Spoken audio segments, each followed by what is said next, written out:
हाय, मैं आ गई आप लोगों के बीच नए चैप्टर के साथ। और आप लोग बार बार कमेंट करते हो कि मैम ये वाला चैप्टर नहीं दिया, ये वाली नॉवल नहीं दी। तो भाई वही नॉवल होती है, बस उसमें क्या होता है कि हम थंबनेल्स अलग अलग लगाते हैं, बस चैप्टर सेम होता है। और मुझे लगता है आप लोग हमारी वीडियोस भी नहीं देखते हो।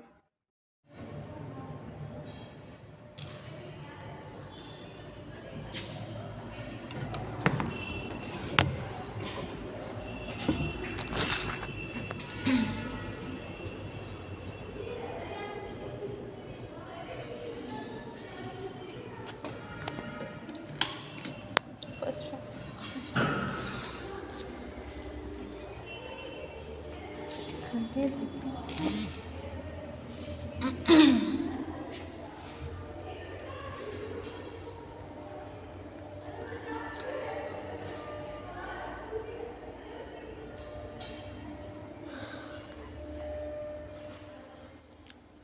रिया ने कार के अब तक आपने सुना, अयान रिया को अपने साथ जाने के लिए मजबूर करता है। अब आगे। रिया ने कार के पास खड़े अयान की तरफ देखा। उसकी आंखों में वही शांति थी, लेकिन बेबसी भी। मैं तुम्हारे साथ नहीं जा सकती, उसने धीरे से कहा, लेकिन आवाज़ में गुस्सा और मजबूरी दोनों साथ झलक रही थी। अयान ने रुककर उसे देखा। उसके होठों पर आधी मुस्कान, आधा जहर था। उसकी आवाज़ में वह गंभीरता भी थी जो रिया को अंदर तक हिला देती थी। सोच लो रिया, अगर आज नहीं तो कभी नहीं। हमारा रिश्ता अभी ख़त्म। अब तुम्हारे ऊपर है, तुम क्या चाहती हो। रिया ने उसे देखा। वो पल, वो बस एक सेकंड। उसने उसके चेहरे को घूरा, उसके गुस्से, उसकी ठंडी आंखें, उसकी ताकत को महसूस किया। लेकिन रिया ने अपने कदम पीछे नहीं खींचे। धीरे धीरे उसने सर झुकाकर अपने रास्ते पर कदम बढ़ाए। मैं नहीं जा सकती, उसने फिर धीरे से कहा। अयान सिर्फ उसे देखता रह गया। उसकी सांसें भारी थी, दिल की धड़कनें तेज थी और आंखें पूरी तरह लाल हो चुकी थी। रिया जैसे ही कुछ कदम आगे बढ़ी, अयान ने गहरी सांस ली। फिर उसने अपनी सारी ताकत इकट्ठा की और गुस्से से दरवाज़ा ज़ोर से बंद कर दिया। कार के इंजन की आवाज़ ने रात की चुप्पी को और भारी कर दिया। उसने कार स्टार्ट की। कार आगे बढ़ी। गाड़ी सड़क पर दौड़ रही थी, लेकिन उसकी नज़रें गहरे लाल रंग की और आग से भरी थी।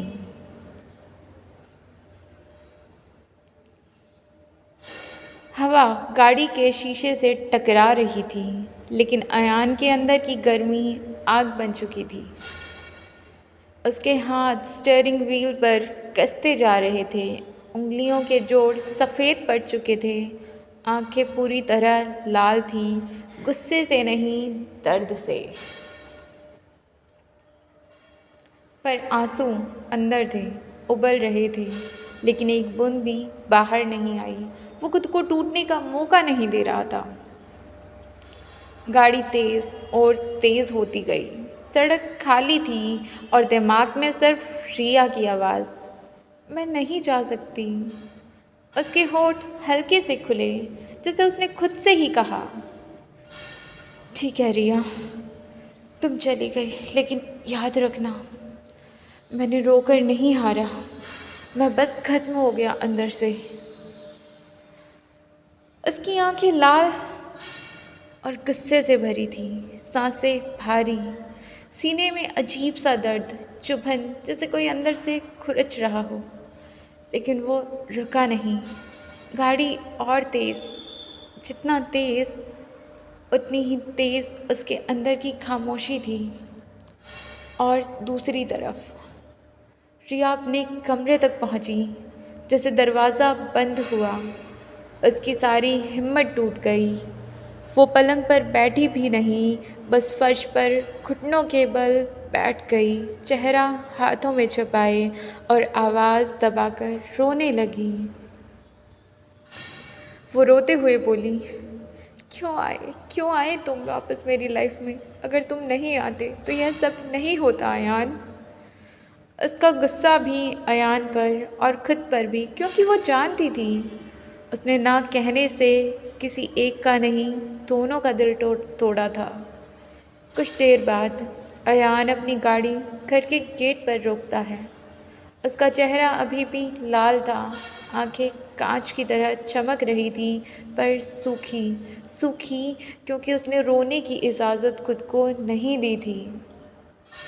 वो बाहर निकला, दरवाज़ा हल्के से बंद नहीं, ज़ोर से धक्का मारकर, जैसे गुस्सा दरवाजे पर उतारना चाहता हो।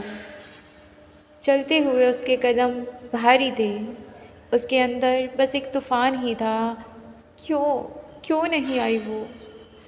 क्यों छोड़ दिया उसने मुझे? उसके दिल में दर्द था, पर उसके चेहरे पर सिर्फ सख्ती थी। वो अपने कमरे में गया, लाइट ऑन नहीं थी, अंधेरा ही ठीक था, क्योंकि अंधेरे में ही वो अपने टूटे हिस्सों को छुपा सकता था। वो सोफे पर बैठा, सिर पीछे टिका दिया, आंखें बंद थी, और तभी सिर्फ एक सेकंड, बस एक सेकंड के लिए उसकी आंखें भर आई। लेकिन अगले ही पल उसने खुद को ज़बरदस्ती रोक लिया। कमरा अंधेरे में डूबा था। अयान सोफे पर झुका हुआ था, सांसें धीमी थी पर भारी। मोबाइल टेबल पर रखा था, स्क्रीन बार बार ऑन हो रही थी और उस जगह सिर्फ एक नाम था, रिया कॉलिंग। नहीं, कॉल नहीं, बस उम्मीद थी जो बार बार उसके दिमाग में चमक रही थी, जैसे स्क्रीन में उसकी परछाई हो। अयान ने गहरी सांस ली, आंखें खोली। कमरे की खामोशी उसके सीने पर वज़न बना रही थी। वो उठकर खिड़की के पास गया। बाहर हल्की बारिश शुरू हो चुकी थी, लेकिन अंदर का तूफ़ान उससे कहीं ज़्यादा तेज़ था। वो बड़बड़ाया बेहद धीमी आवाज़ में, बस एक बार कह देती, रुक जाओ, सिर्फ एक बार रिया। उसकी आवाज़ टूटने के कगार पर थी, लेकिन वो टूटने नहीं देगा। वो खुद को इतना हक नहीं देगा। उसने खिड़की का कांच पकड़ा, उंगलियां कस गई। ऐसा लगा जैसे उस कांच को नहीं, अपने ही गले को दबा रहा हो ताकि आवाज़ बाहर ना आए। दूसरी तरफ रिया अभी तक फर्श पर ही थी, आंखें सूज चुकी थी, लेकिन आंसू रुकने का नाम नहीं ले रहे थे। उसने अपना सर दीवार से टिका दिया। थोड़ी देर पहले अयान के होठों पर जहर मिलाकर निकली आधी मुस्कान याद आई, और उसके सीने में जैसे किसी ने मुट्ठी भरकर कांच के टुकड़े घुसेड़ दिए।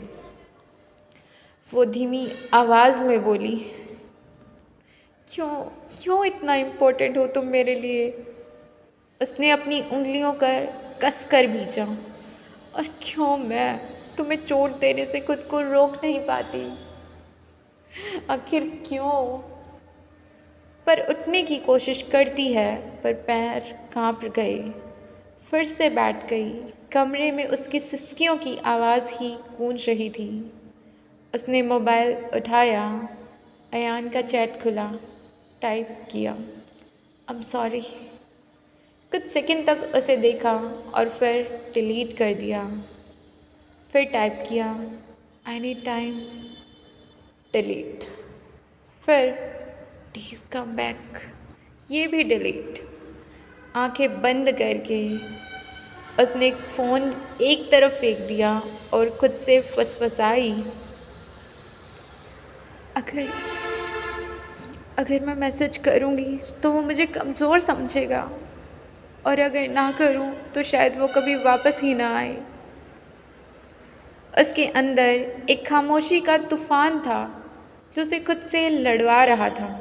अयान रात के 2 बजे सोफ़े पर लेटे लेटे उसकी सांसें गहरी हो रही थी, लेकिन नींद नींद उसके आसपास भी नहीं फटक रही थी। उसने अपना फ़ोन उठाया कई बार, फिर नीचे रख दिया, फिर उठाया।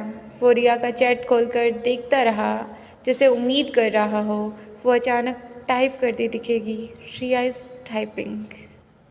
लेकिन स्क्रीन ठंडी थी, बिल्कुल रिया की तरह। अचानक उसने खुद से कहा, बस एनफ, अगर उसे जाना था तो मैं क्यों रुकूं। ये कहते ही उसके सीने में कुछ भयानक सा चुभा, लेकिन उसने चेहरे पर वो सख्त परत चढ़ा दी जिसके पीछे कोई दर्द नहीं दिखता। वो उठा, शर्ट उतारी, चेहरे पर पानी फेंका, आईने में खुद को देखा। लाल आंखें, थका चेहरा और एक अजीब सा खालीपन। धीरे से बोला, तुम्हारी वजह से मैं रो, इट्स इम्पॉसिबल। पर उसका गला भर आया, इतना ही कि बोलते वक्त भी रुकावट आ रही थी। दूसरी तरफ रिया, उसी वक्त रिया के गुलाबी लाइट ऑन की, कमरे में हल्की सी वार्मथ फैली थी, लेकिन उसके अंदर बस ठंडक। वो उठकर शीशे के सामने खड़ी हुई, आंखों के नीचे काले घेरे थे, चेहरा बिल्कुल सूजा हुआ, वो बिल्कुल टूटी हुई लग रही थी। कर दिया। सुबह 7 बजे अलार्म की आवाज़ कमरे में गूंजी। अयान ने बिना आंखें खोले एक झटके से अलार्म बंद कर दिया, जैसे रात की बेचैनी भी उसी के साथ स्विच ऑफ हो गई हो। वो उठा, बिल्कुल नॉर्मल, बिल्कुल कंट्रोल में, कोई थकान नहीं, कोई टूटन नहीं, कम से कम बाहर से तो ऐसा ही दिख रहा था। वॉशरूम में गया, ठंडा पानी चेहरे पर मारा, आईने में खुद को देखा। वही सीधी रीढ़, वही ठंडी आंखें, वही चेहरा जिस पर कोई कहानी पढ़ी नहीं जा सकती। उसने हल्की सी स्मर्क दी, वो स्मर्क जो बोर्डरूम के लोगों की सांसें रोक देती थी। Get up Ayaan, you have got work. Shower लिया, स्लो, साइलेंट, जैसे हर बूंद के साथ रात की कमज़ोरी बाहर आओ।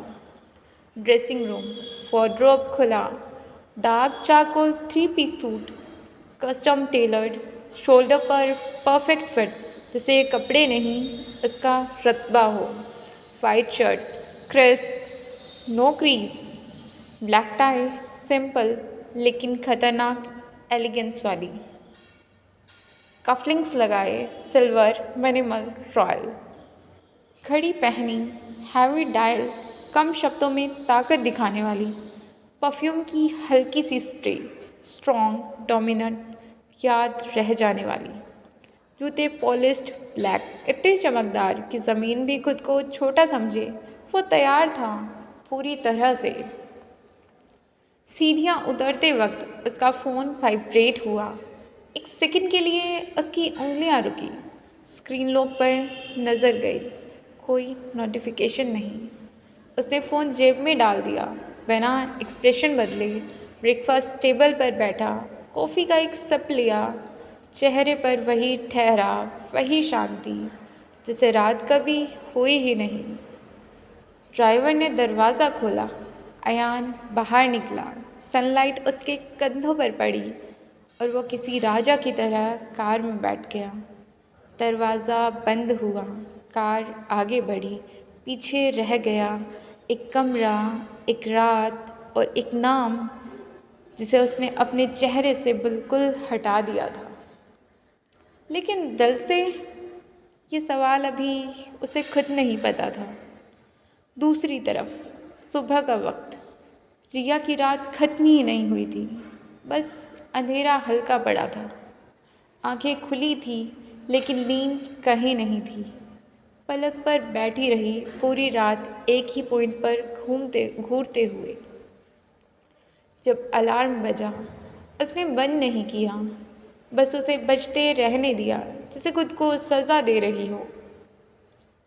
कुछ देर बाद वो उठी, आईने के सामने खड़ी हुई, चेहरा पीला, आंखें लाल, पर आंसू अब नहीं थे, आंसू खत्म हो चुके थे। उसने सिंपल सा सूट पहना, हल्का रंग, कोई ज्वेलरी नहीं, बाल बस बांध लिए, न काजल न लिपस्टिक, जैसे उसे खुद को सुंदर दिखाने की ज़रूरत ही नहीं थी। बस रेडी हुई मशीन की तरह। वो धीमे कदमों से निशा के कमरे की तरफ गई। दरवाज़ा आधा खुला था।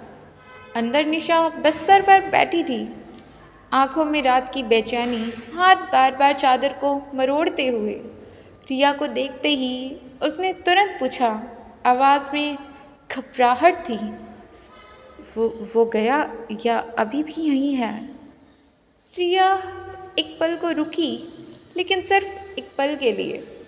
उसने अपनी मम्मा की तरफ देखा, बस खिड़की से बाहर देखते हुए बहुत सपाट आवाज़ में बोली, माँ वो चला गया।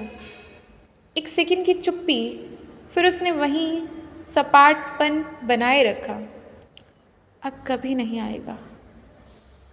निशा के हाथ कांप गए। रिया? लेकिन रिया ने उसे पूरा करने ही नहीं दिया। वो पलटी और बिना रुके बोली, मुझे तैयार होना है, मैं लेट हो रही हूँ। जैसे बात खत्म हो चुकी हो, वो कमरे से बाहर निकल गई। पीछे रह गई एक माँ, जिसे अपनी बेटी की आवाज़ में आंसू नहीं, खालीपन सुनाई दे रहा था।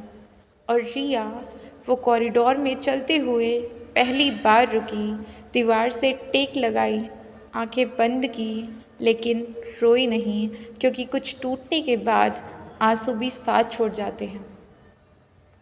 तो क्या होने वाला है आगे? क्या अयान सच में जा चुका है?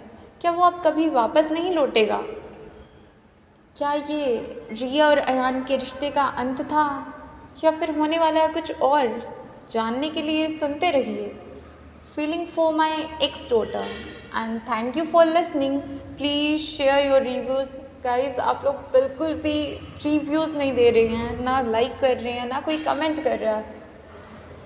प्लीज़ प्लीज़ मुझे आपकी सपोर्ट की बहुत ज़रूरत है। प्लीज़ ज़्यादा से ज़्यादा सब्सक्राइब करिए।